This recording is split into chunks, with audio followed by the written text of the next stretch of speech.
Mahigit 4 na milyong piso ang tinangay ng 2 babae na nagpanggap umunong rice miller at nangako ng malaking interes sa mga biniktimang investor.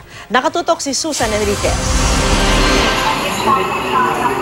Sa video ito nakuha ng PNP-CIDG, makikita ang 2 suspect na kausap ang isang complainant. Humihingi daw ulit ng pera ang mga suspect para raw maibalik ang naunang naibigay ng complainant na mahigit 4 na milyong piso. Sa gitna ng transaksyon, lumapit ang isang tauhan ng CIDG at kinausap ang mga suspect.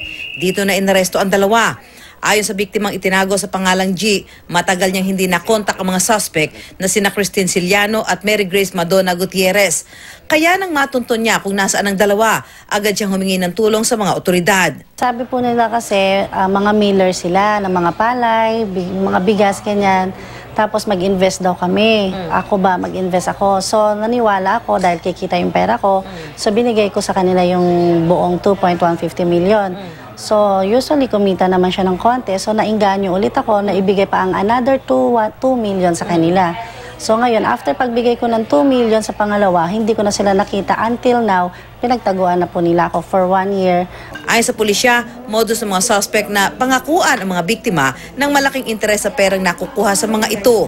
Pagka hindi na nila kayang bayaran yung nag-invest sa kanila, kukuha uli sila ng investment from other person, tao. Tapos sa kanila tinatapal dun sa una nilang pinagkuhanan ng investment. Naengganyo sila kasi I think they are given a much interest dun sa pera na i-invest nila dun sa tao.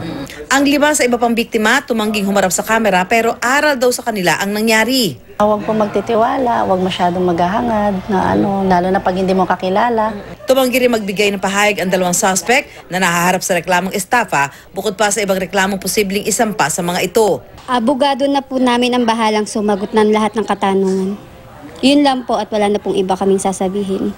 Susan Enriquez, Nakatutok, 24 Oras.